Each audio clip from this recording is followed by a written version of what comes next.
नमस्कार, दीप्स किचन मराठीमध्ये मी दीपाली आपलं मनापासून स्वागत करते। चला तर मग आजच्या आपल्या रेसिपीला सुरुवात करूयात।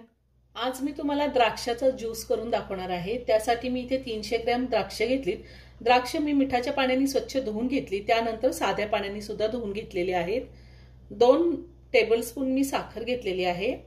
पाव चमचा साधं मीठ घेतले, पाव चमचा काळं मीठ आणि अर्धा इंच आल्याचा तुकडा घेतलाय। आल्याची सालं काढून घेतलेली आहे।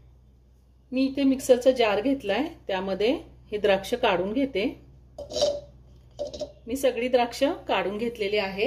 आता आपल्याला ह्यामध्ये साखर घालायची। द्राक्ष थोडी आंबट गोड असतात, त्यामुळे मी 2 चमचे साखर घातली। तुम्हाला जर साखर नसेल घालायची, नाही घातली तरी चालेल। मीठ घालूया, काळं मीठ, आलं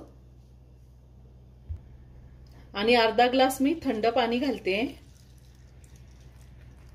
तुम्ही थंड पाण्याऐवजी बर्फ सुद्धा घालू शकता। आता आपण हे मिक्सरला फिरवून घेऊया। मी हे मिक्सरला फिरवून घेतलेले आहे। आता आपण ते गाळून घेऊया।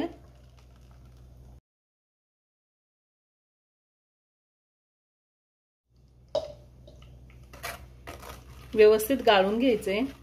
आपल्याला ज्यावेळेस द्राक्षाचा ज्यूस करून प्यायचा आहे त्याच वेळेस आपण करायचा आहे। आधी जर आपण करून ठेवला तर ज्यूसचा रंग सुद्धा बदलतो आणि चवही बदलते। त्यामुळे ज्यावेळेस आपल्याला ज्यूस करून प्यायचा आहे त्याच वेळेस आपण करायचं आहे। आता हे सगळं व्यवस्थित मी गाळून घेते। मी सगळा ज्यूस गाळून घेतलेला आहे। आता हा ज्यूस मी ग्लासमध्ये काढून घेते। तयार झाला रिफ्रेशिंग असा द्राक्षाचा ज्यूस। खूप छान होतो, नक्की करून पहा। व्हिडिओ जर आवडला तर व्हिडिओला लाईक आणि शेअर करायला विसरू नका। रेसिपी आवडली असेल तर कमेंट करून नक्की कळवा। पुन्हा भेटूया अशाच एका छानशा साध्या आणि सोप्या रेसिपी बरोबर।